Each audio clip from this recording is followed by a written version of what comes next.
Hello everyone, मेरा नाम सुशीला है और एक बार फिर स्वागत है आपका हमारे चैनल पर जिसका नाम है इकोनॉमिक्स बाय सुशीला मैम। आज हम इस क्लास में विभिन्न प्रतियोगी परीक्षाओं में पूछे जाने वाले प्रश्नों को हल करने वाले हैं, जिसमें हमारा अर्थशास्त्र में एक टॉपिक है अर्थशास्त्र की परिभाषा एवं प्रकृति। इसमें विभिन्न परीक्षाओं में बहुत सारे प्रश्न पूछे गए हैं, जैसे यूजीसी नेट, यूपी, टीजीटी। इनमें विभिन्न वर्षों में बहुत सारे प्रश्न पूछे गए हैं। चलिए तो हम इन प्रश्नों को आज हल करते हैं। हमारा पहला प्रश्न है, जोखिम से बचने वाले व्यक्ति द्वारा जोखिम को न्यूनतम करने के लिए निम्नलिखित में से कौन से उपाय किए जाते हैं। जिसमें हमारे ऑप्शन है संसाधनों का वैविध्यीकरण, दूसरा जोखिम घटना की बीमा, तीसरा संसाधनों की कुल लागत और चौथा जोखिम घटना की जानकारी। तो यहाँ पर हम देख रहे हैं कि ए जो है वो सभी में कॉमन है। इसका मतलब है कि हमारा जो भी आंसर होगा उसमें ए ज़रूर होगा। तो हम देखते हैं कि इसमें कौन कौन सी बातें होती हैं जो जोखिम को न्यूनतम करने में सहायक होती हैं। तो पहला ऑप्शन तो हमारा सही ही हो जाएगा कि संसाधनों का वैविध्यीकरण होता है।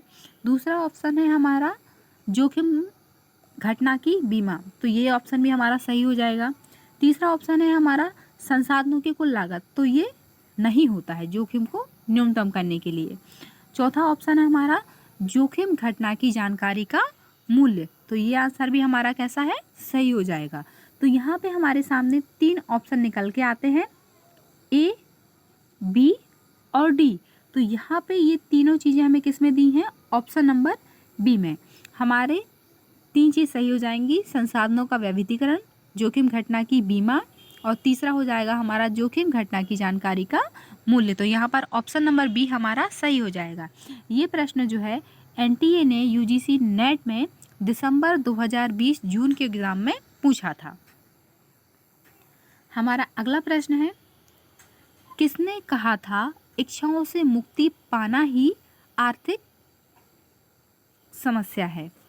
ठीक, तो यहाँ पे हमारे ऑप्शन दिए गए हैं एडम स्मिथ, जेके मेहता, मार्शल और रॉबिन्स। अगर आपने हमारी पिछली क्लास देखी होगी तो हमने उसमें विभिन्न अर्थशास्त्रियों के द्वारा जो परिभाषाएं दी गई हैं उनके बारे में विस्तृत रूप से पढ़ा था कि कब किस अर्थशास्त्री ने अर्थशास्त्र को लेके किस प्रकार की परिभाषाएं दी हैं। तो इसमें हमारा जो सही जवाब है वो हो जाएगा ऑप्शन नंबर बी, जेके मेहता। जेके मेहता ने बताया था कि इच्छा से मुक्ति पाना ही हमारी आर्थिक समस्या है। भारतीय दार्शनिक सन्यासी जो है वो जेके मेहता को कहा जाता है। इन्होंने बताया था कि अर्थशास्त्र एक विज्ञान है जो मानवीय व्यवहार की इच्छा रहित अवस्था या इच्छा विहीनता की स्थिति तक पहुंचने के साधन के रूप में कार्य करता है। इसलिए उनके द्वारा बहुत ज़्यादा जोर दिया गया था कि अर्थशास्त्र जो है मुख्य उद्देश्य संतुष्टि की वृद्धि करना नहीं है बल्कि वास्तविक सुख में वृद्धि करना है। ये प्रश्न जो है यूपी टीजीटी में 2021 में पूछा गया था।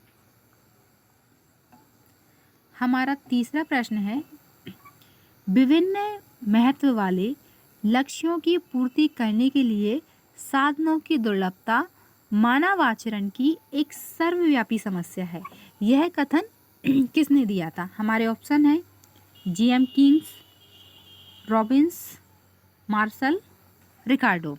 तो यहाँ पे हमारा सही जवाब हो जाएगा option number B, Robbins. Robbins ने बताया था कि साधनों की दुर्लभता मानव आचरण की एक सर्वव्यापी समस्या है। इसके अलावा और भी अर्थशास्त्री थे जिन्होंने इसके बारे में बताया था, जैसे लर्नर, एरिकाल तथा विक्सिट। इन्होंने भी रॉबिन्स का साथ देते हुए बताया था कि लक्ष्यों की पूर्ति करने के लिए साधनों की दुर्लभता जो है वो मानव आचरण की क्या है, सर्वव्यापी समस्या है। क्योंकि हमें किसी भी वस्तु के उत्पादन के लिए कच्चे माल की आवश्यकता होती है या संसाधनों की आवश्यकता होती है। अगर उसकी पूर्ति नहीं होगी तो हमारे लक्ष्य की प्राप्ति नहीं होगी। यह प्रश्न जो है यूपी टीजीटी 2021 में पूछा गया था। हमारा चौथा प्रश्न है, अर्थशास्त्र की विकास केंद्रित परिभाषा किसकी देन है? हमारे ऑप्शन है पॉल सैमुएल्सन, दूसरा जे.एम. किंग्स, तीसरा रॉबिन्स और चौथा मार्शल। तो यहाँ पे हमारा सही जवाब हो जाएगा ऑप्शन नंबर ए, पॉल सैमुएल्सन। सैमुएल्सन ने विकास केंद्रित परिभाषा को परिभाषित किया था। उन्होंने बताया था कि अर्थशास्त्र इस बात का अध्ययन करता है कि मुद्रा के प्रयोग द्वारा मुद्रा के बिना ही किस प्रकार से मानव और समाज एक निश्चित अवधि में विभिन्न वस्तुओं के उत्पादन के लिए दुर्लभ साधनों के प्रयोग को चुनते हैं। यह प्रश्न जो है वो यूपी टीजीटी 2021 में पूछा गया था। हमारा 5वां सवाल है, धन स्वयं एक लक्ष्य नहीं है। ध्यान से पढ़ना है हमें इस सवाल को। इसमें कहा जा रहा है कि धन स्वयं एक लक्ष्य नहीं है, यह लक्ष्य का एक माध्यम है और एकमात्र लक्ष्य मानव कल्याण है। यह कथन जो है वो किसके द्वारा दिया गया? तो हमारे ऑप्शन है पहला रिकार्डो, दूसरा एडम स्मिथ, तीसरा मार्शल और चौथा जेबी से। तो यहाँ पे हमारा सही जवाब हो जाएगा ऑप्शन नंबर सी, मार्शल के द्वारा कल्याण संबंधी परिभाषा दी गई थी और उस परिभाषा के अंतर्गत उन्होंने बताया था कि धन एक साधन है जिसका उपयोग करके मानव अपनी आवश्यकताओं को पूरी करता है। उन्होंने धन को द्वितीय क्षेत्र में रखा था और मानव या समाज को या फिर कल्याण को प्रथम भाग में रखा हुआ था। यह प्रश्न जो है ये भी यूपी टीजीटी 2021 में पूछा जा चुका है। चलिए बढ़ते हैं हमारे अगले प्रश्न की ओर। हमारा 6वां सवाल है, अर्थशास्त्र की दुर्लभता संबंधी परिभाषा किसके द्वारा दी गई थी? यहाँ पे हमें ध्यान रखना है कि अर्थशास्त्र में दुर्लभता संबंधी जो परिभाषा दी गई थी उसके बारे में पूछा है। हमारे ऑप्शन है option number A Adam Smith, दूसरा रॉबिन्स, तीसरा पिगू और चौथा मार्शल। तो यहाँ पे हमारा सही जवाब हो जाएगा option number B, Robbins. Robbins के द्वारा जो है वो दुर्लभता संबंधी परिभाषा दी गई थी। उन्होंने इसमें बताया था, इसके अलावा फिर से चूँकि हमने अभी भी पहले ये सवाल हल किया है तो उसमें लर्नर, एरिकल और विकसित इनके साथ जो है सम्मिलित थे। यह प्रश्न भी तो जो है वो टीजीटी में पूछा गया है। हमारा अगला सवाल है, अर्थशास्त्र में चयन की समस्या उत्पन्न होती है क्योंकि? हमारे ऑप्शन है आवश्यकताओं की प्रकृति अति आवश्यक होती है, दूसरा संसाधन प्रकृति प्रदत्त होते हैं, तीसरा संसाधनों के वैकल्पिक प्रयोग होते हैं और चौथा संसाधनों पर सरकार का अधिकार होता है। अब हमें इनमें से बताना है कि चयन की समस्या किससे उत्पन्न होती है अर्थशास्त्र में। तो यहाँ पे हमारा सही जवाब हो जाएगा ऑप्शन नंबर सी, संसाधनों के वैकल्पिक प्रयोग होते हैं। अर्थशास्त्र में चयन की समस्या तब उत्पन्न होती है जब संसाधनों के बहुत सारे वैकल्पिक प्रयोग होते हैं। एक ही साधन का प्रयोग अनेक साधनों की प्राप्ति के लिए किया जा सकता है, जैसे लकड़ी से फर्नीचर भी बनाया जा सकता है, मकान भी बनाया जा सकता है या फिर भोजन बनाने में भी उसका उपयोग हो सकता है। तो मानव व्यवहार में इन विशेषताओं से स्पष्ट है कि मनुष्य की आवश्यकताएं कैसी हैं, असीमित होती हैं, लेकिन हमारे पास संसाधन जो होते हैं वो सीमित होते हैं। ठीक, चलिए हम अगले सवाल की ओर बढ़ते हैं। हमारा 8वां प्रश्न है, अर्थशास्त्र के अध्ययन की आगमन रीति का श्रेय किसे दिया जाता है? हमारे ऑप्शन है ऑस्ट्रेलियाई विचारधारा, जर्मनी की ऐतिहासिक विचारधारा, प्रतिष्ठित विचारधारा या रूसी विचारधारा। तो यहाँ पे हमारा सही जवाब हो जाएगा ऑप्शन नंबर बी, जर्मनी की ऐतिहासिक विचारधारा। अर्थशास्त्र के अध्ययन की आगमन रीति का श्रेय जो है वो जर्मनी की ऐतिहासिक विचारधारा को दिया जाता है। आगमन रीति प्रारंभ निगमन रीति के दोषों की प्रक्रिया के रूप में जर्मनी के ऐतिहासिक स्कूल द्वारा किया गया। इसका प्रारंभ रॉसर की प्रसिद्ध पुस्तक राजनीति शास्त्र जो 1854 में प्रकाशित हुई थी उसमें किया जाता है। हमारा अगला प्रश्न है प्रश्न नंबर 9। अब इसमें हमें विभिन्न अर्थशास्त्रियों के नाम दिए गए हैं और उससे पहले एक सूची दी गई है, तो हमें मिलान करना है कि इसमें से कौन सा सही है।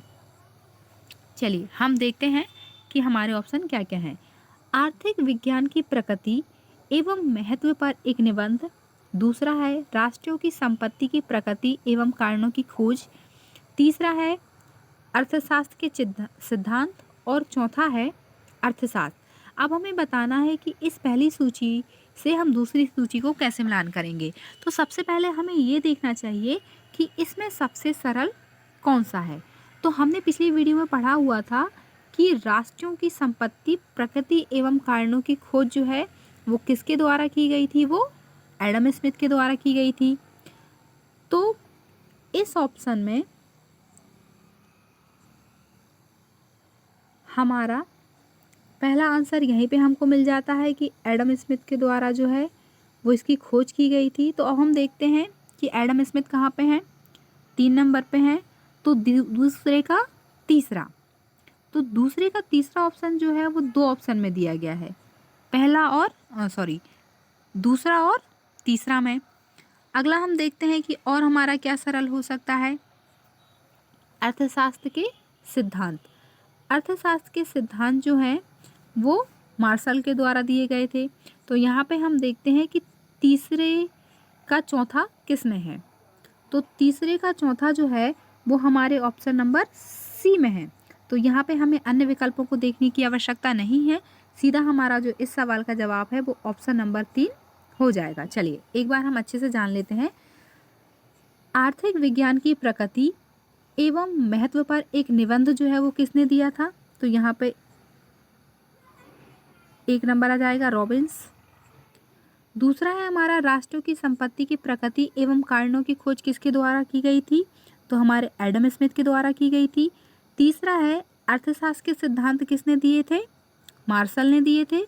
और चौथा अर्थशास्त्र, तो इसमें हम आ जाएगा हमारा सैमुअल्सन। तो ऑप्शन नंबर 3 जो है वो हमारा सही हो जाएगा। यह प्रश्न जो है वो यूपी पीसीएस में 2021 में पूछा गया था। हमारा 10वां सवाल है अर्थशास्त्र की प्रमुख समस्या है, या फिर हम इसे अर्थव्यवस्था की समस्या भी कह सकते हैं, क्योंकि अर्थशास्त्र से अर्थव्यवस्था पूरी तरह से जुड़ी हुई है। हमारे ऑप्शन हैं अति उत्पादन, दूसरा बेरोजगारी, तीसरा चयन और चौथा गरीबी। तो यहाँ पे हमारा सही ऑप्शन हो जाएगा चयन। अर्थशास्त्र की सबसे बड़ी समस्या है चयन करना। साध्य विभिन्न महत्व के होते हैं, जिनका आवश्यक परिणाम यह होता है कि चुनाव की समस्या खड़ी हो जाती है कि हम कब किस साधन का किस चीज़ में प्रयोग करें, क्योंकि हमने एक दुर्लभता का सिद्धांत भी पढ़ा हुआ है जिसमें बताया गया है कि विभिन्न वैकल्पिक सिद्धांत हमारे पास उपलब्ध हैं। चलिए आगे बढ़ते हैं। हमारा अगला सवाल है सूक्ष्म अर्थशास्त्र का संबंध है। हमारे ऑप्शन है मुद्रास्फीति का सिद्धांत, दूसरा आर्थिक विकास का सिद्धांत, तीसरा उपभोग फलन का सिद्धांत और चौथा वस्तु कीमत निर्धारण का सिद्धांत। तो यहाँ पे हमारा सही जवाब हो जाएगा कि सूक्ष्म अर्थशास्त्र का संबंध वस्तु कीमत निर्धारण सिद्धांत के अंतर्गत आता है, क्योंकि सूक्ष्म अर्थशास्त्र के अंतर्गत व्यक्तिगत इकाइयाँ जैसे उपभोक्ता के व्यवहार, कीमत, बाजार, फर्म आदि का अध्ययन किया जाता है। यह सवाल जो है एमपी की जो असिस्टेंट प्रोफेसर की परीक्षा हुई थी उसमें ये सवाल पूछा गया था। चलिए हमारा 12वां सवाल है निम्नलिखित में से किस चर को आर्थिक विश्लेषण में प्रभाव चर नहीं माना जाता। हमें सवाल में सबसे पहले ये देखना पड़ता है कि सवाल हमसे पूछ क्या रहा है। इसमें पूछा जा रहा है कि किस चर को आर्थिक विश्लेषण में प्रवाह चर नहीं माना जाता। हमारे ऑप्शन है पूर्ति तथा मांग, दूसरा बचत तथा निवेश, तीसरा मुद्रा पूर्ति तथा सार्वजनिक ऋण और चौथा निर्यात तथा आयात। तो यहाँ पे हमारा सही जवाब हो जाएगा ऑप्शन नंबर सी। मुद्रा पूर्ति तथा सार्वजनिक ऋण को आर्थिक विश्लेषण में प्रभाचर नहीं माना जाता। बाकी जो हमारे ऑप्शन दिए गए हैं, मांग तथा पूर्ति, बचत तथा निवेश, निर्यात तथा आयात, ये सभी जो है वो आर्थिक विश्लेषण के चर हैं, लेकिन मुद्रा पूर्ति तथा सार्वजनिक ऋण नहीं है। चलिए आगे बढ़ते हैं।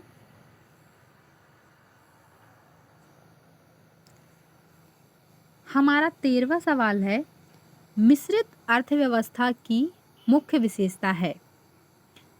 ठीक, यहाँ पे हमारा एक सवाल और बन जाता है कि भारतीय अर्थव्यवस्था कैसी है, जिसको हम बाद में समझेंगे, पहले हम ऑप्शन देख लेते हैं। हमारे ऑप्शन है, पहला सार्वजनिक क्षेत्र तथा निजी क्षेत्र का सह अस्तित्व, दूसरा निजी क्षेत्र में बाजार तंत्र का उपयोग, तीसरा आर्थिक योजना का प्रयोग और चौथा उपरोक्त सभी। तो यहाँ पे हमारा ऑप्शन नंबर ए सही हो जाएगा कि सार्वजनिक क्षेत्र तथा निजी क्षेत्र का सह अस्तित्व जो है वो मिश्रित अवस्था कहलाता है। अब जैसे कि मैंने आपसे अभी कहा था कि यहाँ पे एक और सवाल बनता है कि भारतीय अर्थव्यवस्था कैसी है, तो भारतीय अर्थव्यवस्था जो है वो मिश्रित अर्थव्यवस्था में गिनी जाती है। इसमें सार्वजनिक क्षेत्र तथा निजी क्षेत्र दोनों का सह अस्तित्व होता है। हमारा 14वां सवाल है, समष्टि अर्थशास्त्र का संबंध है। हमारे ऑप्शन है, संपूर्ण अर्थव्यवस्था से, केवल एक विशिष्ट क्षेत्र से, तीसरा नंबर है बैंकों के क्रियाकलाप से, और चौथा है इनमें से कोई नहीं। तो यहाँ पे हमारा सही जवाब हो जाएगा, समष्टि अर्थशास्त्र का संबंध जो है वो संपूर्ण अर्थव्यवस्था से होता है, क्योंकि इसमें संपूर्ण क्षेत्र का अध्ययन किया जाता है। माइक्रो और मैक्रो जस्ट एक दूसरे के अपोजिट चलते हैं। व्यष्टि अर्थशास्त्र में पर्टिकुलर किसी एक इकाई का अध्ययन किया जाता है, और समष्टि अर्थशास्त्र यानी कि माइक्रो में संपूर्ण क्षेत्र का अध्ययन किया जाता है। हमारा 15वां सवाल है, किसी वस्तु की पूर्ति से बोध होता है। हमारे ऑप्शन है, वस्तु का वास्तविक उत्पादन, वस्तु का कुल विद्यमान स्टॉक, तीसरा विक्रय हेतु उपलब्ध स्टॉक, और चौथा है समय की प्रति इकाई पर मूल विशेष पर विक्रय हेतु प्रस्तुत की मात्रा। तो यहाँ पे हमारा सही जवाब हो जाएगा ऑप्शन नंबर डी, समय की प्रति इकाई पर मूल विशेष पर विक्रय हेतु प्रस्तुत की मात्रा जो है वो किसी वस्तु की पूर्ति से बोध होता है। किसी वस्तु से मिलने वाली उपयोगिता आवश्यकता की तीव्रता पर निर्भर करती है, और इसलिए जैसे जैसे हम किसी वस्तु की इकाइयों का उपभोग करते जाते हैं, आवश्यकता की तीव्रता कम हो जाती है, और किसी भी वस्तु की उत्तरोत्तर इकाइयों से प्राप्त होने वाली उपयोगिता क्रमशः घटती जाती है। चलिए हम अगले सवाल की ओर बढ़ते हैं। हमारा 16वां सवाल है, कौन भौतिक परिभाषा के अंतर्गत नहीं आता। हमारे ऑप्शन है, एडम स्मिथ की परिभाषा, रॉबिन्स की परिभाषा, मार्शल की परिभाषा, या इनमें से कोई नहीं। तो हमारे इसका सही जवाब हो जाएगा ऑप्शन नंबर सी, मार्शल की परिभाषा जो है वो भौतिक परिभाषा के अंतर्गत नहीं आती है, क्योंकि भौतिक परिभाषा के अंतर्गत दो मत दिए गए हैं, पहला भौतिक और दूसरा साधनों की दुर्बलता। ठीक, तो यहाँ पे हमारा सही जवाब हो जाएगा ऑप्शन यहाँ पे हमारा ऑप्शन नंबर जो है वो सी सही है, रॉबिन्स की परिभाषा। यहाँ पे कुछ मिस्टेक हो गई है, पर हमारा जो सही आंसर है वो रॉबिन्स की परिभाषा रहेगा। चलिए आगे बढ़ते हैं।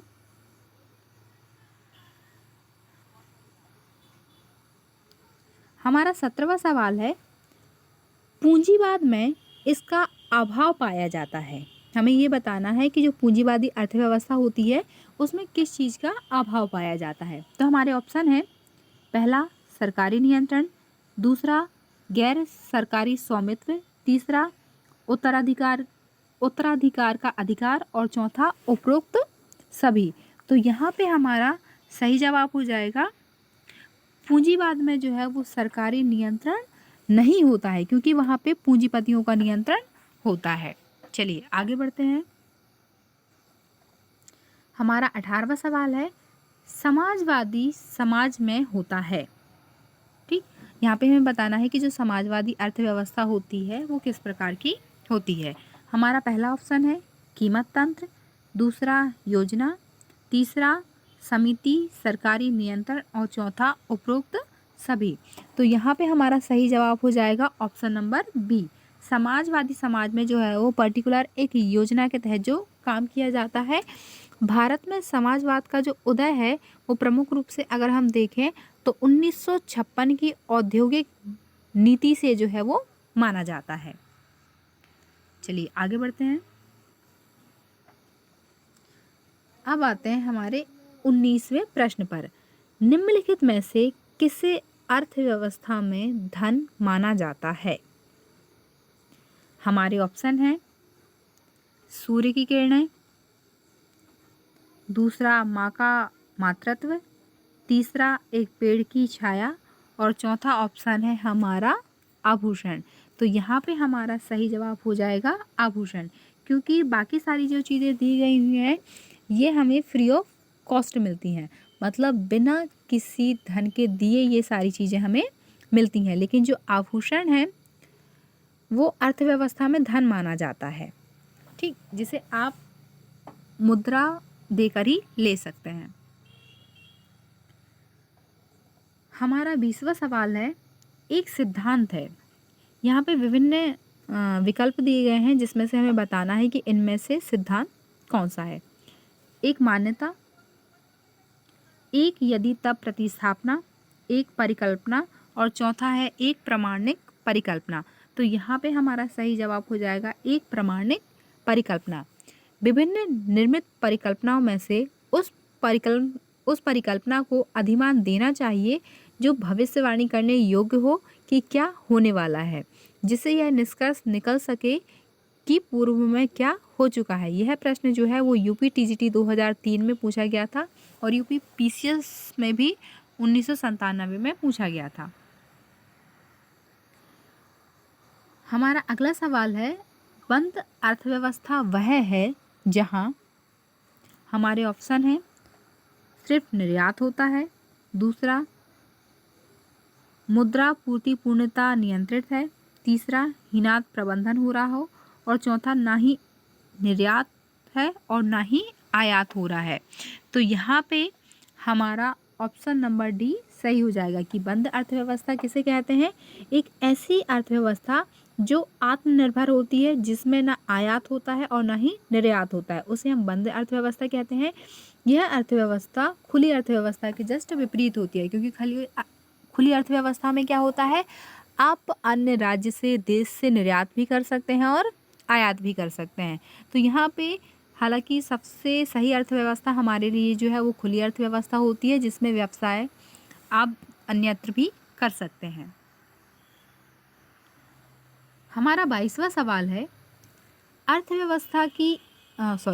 अर्थशास्त्र की आवश्यकता विहीनता की परिभाषा संबंधित है। हमारे ऑप्शन है पहला जेके मेहता, दूसरा रॉबिन्स, तीसरा मार्शल और चौथा किंग्स। हमें ये बताना है कि अर्थशास्त्र में एक परिभाषा दी गई है आवश्यकता विहीनता, यह परिभाषा जो है वो किसने दी है? तो यहाँ पे हमारा ऑप्शन नंबर ए सही हो जाएगा। जेके मेहता के द्वारा जो है वो यह परिभाषा दी गई थी। जेके मेहता पाश्चात्य अर्थशास्त्री थे। उनके अनुसार अर्थशास्त्र एक विज्ञान है जो मानवीय व्यवहार की इच्छा रहित अवस्था या इच्छा विहीनता की स्थिति तक पहुंचने के एक साधन के रूप में कार्य करता है। चलिए आगे बढ़ते हैं। 23वां सवाल, किसी विशिष्ट विषय से संबंधित समस्त प्रासंगिक तथ्यों को एक साथ संग्रहित करने वाले अर्थशास्त्र को कहा जाता है। यहाँ पे हमारे ऑप्शन है पहला अनुप्रयोगात्मक अर्थशास्त्र, दूसरा सैद्धांतिक अर्थशास्त्र, तीसरा वर्णनात्मक अर्थशास्त्र और चौथा विश्लेषणात्मक अर्थशास्त्र। तो यहाँ पे हमारा सही जवाब हो जाएगा ऑप्शन नंबर डी विश्लेषणात्मक अर्थशास्त्र। विश्लेषणात्मक अर्थशास्त्र के अंतर्गत किसी विषय विशेष से संबंधित विशिष्ट पहलुओं का अध्ययन किया जाता है। इसके अंतर्गत तार्किक क्रियाओं पर अधिक बल दिया जाता है। हमारा 24वां सवाल है, किस अर्थव्यवस्था में उपभोक्ता सम्राट कहा जाता है? यहाँ पे हमें बताना है कि ऐसी कौन सी अर्थव्यवस्था होती है जिसमें जो कंज्यूमर यानी कि जो उपभोक्ता होता है उसको सर्वोपरि माना जाता है या सम्राट माना जाता है। हमारे ऑप्शन है साम्यवादी अर्थव्यवस्था, दूसरा समाजवादी अर्थव्यवस्था, तीसरा पूंजीवादी अर्थव्यवस्था और चौथा मिश्रित अर्थव्यवस्था। तो यहाँ पे हमारा सही जवाब हो जाएगा तीसरा, पूंजीवादी अर्थव्यवस्था। पूंजीवादी अर्थव्यवस्था में उपभोक्ता सम्राट होता है क्योंकि वस्तु की मांग करके वही उत्पादन का नियमन करता है और मांग घटाकर वही उत्पादन का नियंत्रण भी करता है।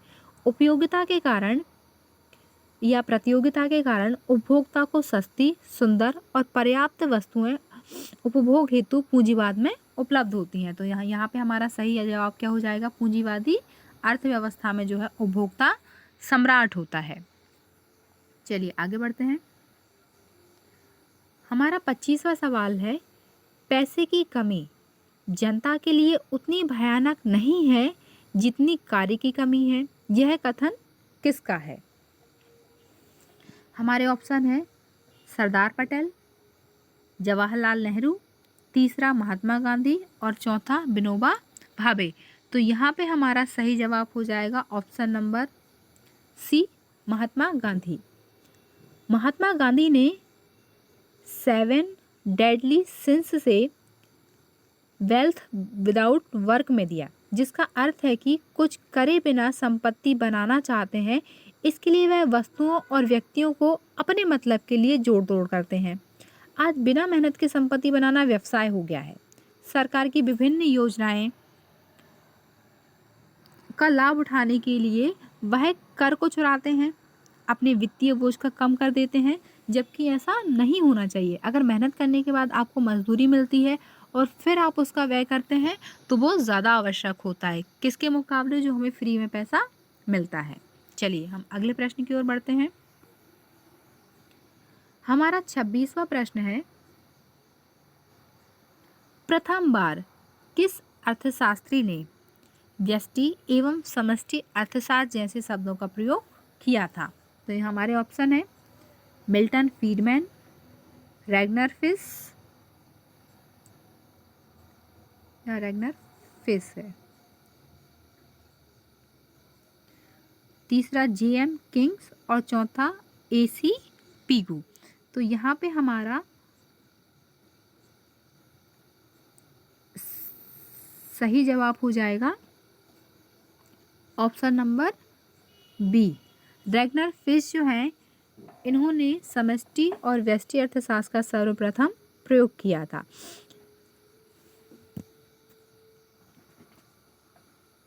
चलिए हमारा एक और कठिन सवाल हमारे सामने आ गया है, सही मिलान कीजिए। यहाँ पे हमें विभिन्न अर्थशास्त्रियों के नाम दिए गए हैं और उन्होंने जो परिभाषा दी थी उसके बारे में बताया गया है। चलिए हम पढ़ते हैं कौन कौन से अर्थशास्त्री दिए गए हैं। डेविड रिकार्डो, जिसके सामने लिखा गया है पूर्ति स्वयं अपनी मांग उत्पन्न कर लेती है। दूसरा अल्फ्रेड मार्शल, इसके सामने लिखा है ब्याज एक निश्चित समय के लिए तरलता परित्याग करने का पुरस्कार है। तीसरा है J.M. किंग्स, लगान भूमि के उपज का वह भाग जो भूमिपति को भूमि के मौलिक और अविनाशी गुणों के लिए दिया जाता है। और चौथा है J.B. से। इस तरह यह अर्थशास्त्र एक ओर तो धन के अध्ययन का विषय है और दूसरी ओर महत्वपूर्ण दृष्टि से मानव के अध्ययन का विषय है। चलिए हम जानते हैं कि किसने क्या परिभाषा दी है। तो सबसे पहले हम किसी एक परिभाषा को पकड़ते हैं कि वह किसने दी है। यहाँ पे हम देखते हैं कि पूर्ति अपनी मांग स्वयं उत्पन्न कर लेती है। ये परिभाषा जो है वो किसने दी है? यह परिभाषा जो है वो J.B. से ने दी है। ठीक, J.B. से के द्वारा बताया गया था कि पूर्ति जो है वो अपनी मांग स्वयं उत्पन्न कर लेती है। हम ये देखते हैं कि डी का पहला कहाँ है। तो पहले का डी 2 ऑप्शन में हमको दिखाई दे रहा है। चलिए हम एक और देखते हैं कि हम किसे देख सकते हैं। चलिए अगर हम जेएम किंग्स की बात करें तो इन्होंने बताया था कि ब्याज एक निश्चित समय के लिए तरलता परित्याग करने का पुरस्कार है। तो किंग्स जो है वो सी पे हैं। हम ये देखते हैं कि सी का दूसरा किस में दिया गया है।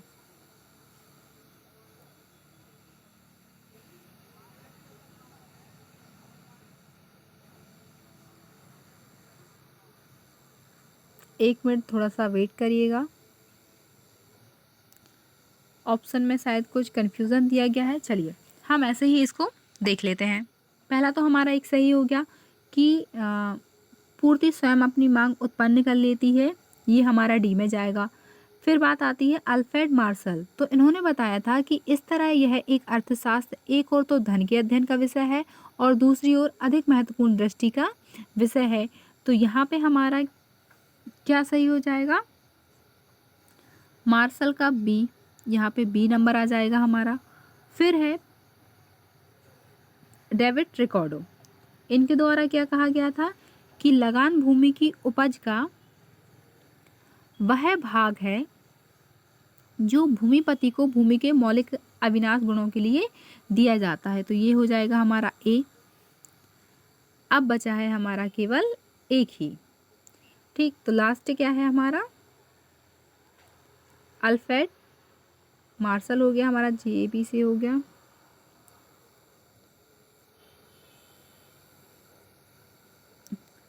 ब्याज एक हमारा डी हो गया, ए हो गया, हमारा सी बचा हुआ है। जीएम किंग्स के द्वारा बताया गया था कि ब्याज एक निश्चित समय के लिए तरलता त्याग करने का पुरस्कार है। तो इस तरीके से हमारे सारे ऑप्शन जो है वो सही हो जाते हैं। चलिए बढ़ते हैं आगे की ओर।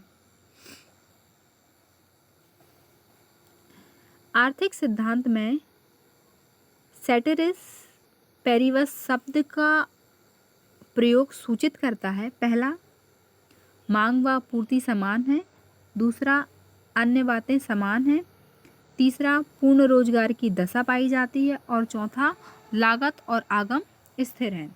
तो यहाँ पे हमारा सही जवाब हो जाएगा ऑप्शन नंबर बी, अन्य बातें समान हैं। आर्थिक सिद्धांत में सेटेरिस पेरिवास का अर्थ है अन्य बातें समान रहने पर। अब हम ये जानते हैं कि अन्य बातें अगर समान रहती हैं तो इसमें मुख्य रूप से किन बातों को सम्मिलित किया जाता है, आय, समय और कीमत। मुख्य रूप से हम 3 चीज़ों के लेते हैं। फिर उपभोक्ता की रुचि, समय का परिवर्तन, तत्परता, इन सभी बातों को जो है वो अन्य बातों के समान रहने में सम्मिलित किया जाता है। हमारा 29वां प्रश्न है, वह प्रभावशीलता जिसके द्वारा उपलब्ध लाभप्रद बाजार अवसरों का पूर्ण विदोहन किया जाता है, ये क्या कहलाता है। पहला ऑप्शन है हमारा एक्स क्षमता, दूसरा वाई क्षमता, तीसरा निम्न स्थिति का प्रभाव और चौथा सापेक्षित कीमत का प्रभाव। तो 29वां का हमारा सही जवाब हो जाएगा ऑप्शन नंबर ए, एक्स क्षमता। वह प्रभावशीलता जिसके द्वारा उपलब्ध लाभप्रद बाजार अवसरों का पूर्ण विदोहन किया जाता है उसे हम एक्स क्षमता के नाम से जानते हैं। हमारा 30वां सवाल है, निम्नलिखित में से कौन एक नीतिपरक अर्थशास्त्र या अर्थशास्त्री नहीं है। यहाँ पे विभिन्न हमें अर्थशास्त्रियों के नाम दिए गए हैं और हमें बताना है कि इनमें से कौन जो है वो नीतिपरक नहीं है। हमारा पहला ऑप्शन है सैमुअल्सन, दूसरा मार्शल, तीसरा पीगू और चौथा जेएस मिल। तो यहाँ पे हमारा सही जवाब हो जाएगा ऑप्शन नंबर डी, जेएस मिल। जेएस मिल जो है वो नीतिपरक अर्थशास्त्री नहीं है।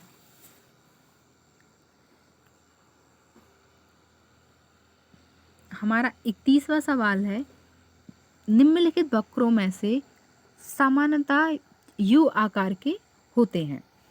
हमारा पहला ऑप्शन है औसत लागत वक्र, दूसरा औसत परिवर्तनीय लागत वक्र, तीसरा सीमांत लागत वक्र और चौथा औसत स्थिर लागत वक्र। तो हम यहाँ पे देखें कि एक सभी में दिया गया है, 3 भी जो है वो सभी में दिया गया है। तो हम ज़रा देख लेते हैं कि इसमें कौन सा ऑप्शन जो है वो हमारा सही हो जाएगा। तो 31वें का हमारा सही हो जाएगा ऑप्शन नंबर सी। पहला औसत लागत वक्र, दूसरा औसत परिवर्तनीय लागत वक्र और तीसरा सीमांत लागत वक्र यू आकार के होते हैं। स्थिर लागत वक्र जो है वो यू आकार का नहीं होता है। तो यहाँ पे हमारा ऑप्शन नंबर सी जो है वो करेक्ट हो जाएगा। हमारा 32वां सवाल है, आर्थिक व्यष्टि आर्थिक अध्ययन करता है। एक स्वतंत्र साहस उद्यमी अर्थव्यवस्था किस प्रकार निर्धारित होती है? हमारे ऑप्शन है वस्तुओं के मूल्य, सेवाओं के मूल्य, आर्थिक संसाधनों के मूल्य और चौथा ऑप्शन है हमारा उपरोक्त सभी। तो यहाँ पे व्यष्टि अर्थशास्त्र में जो है वो इन सभी को सम्मिलित किया जाता है। वस्तुओं के मूल्य, सेवाओं के मूल्य, आर्थिक संसाधनों के मूल्य। तो यहाँ पे हमारा सही जवाब हो जाएगा ऑप्शन नंबर डी। व्यष्टि अर्थशास्त्र में इन सभी का अध्ययन किया जाता है। हमारा 33वां और अंतिम सवाल है, भारत में हाल के वर्षों में ये 1998 में पीसीएस में ये सवाल पूछा गया था। तो ये बात उस समय की जा रही है कि भारत में निम्न में से किस क्षेत्र में श्रम उत्पाद अनुपात सबसे अधिक रहा था? तो हमारे ऑप्शन है पहला कृषि, दूसरा उद्योग, तीसरा निर्माण और चौथा सेवाएं। तो यहाँ पे हमारा सही जवाब हो जाएगा ऑप्शन नंबर डी, सेवाएं। वर्तमान में भी इस चीज़ को फॉलो किया जाता है। चलिए, आज की क्लास हमारी यहीं पे समाप्त होती है। अगर आपको ये क्लास अच्छी लगी है तो आप लाइक करिएगा, कमेंट करके बताइएगा कि आपको क्लास कैसी लगी और ज़्यादा से ज़्यादा शेयर कीजिएगा और हमारे इस चैनल को सब्सक्राइब कीजिएगा। धन्यवाद।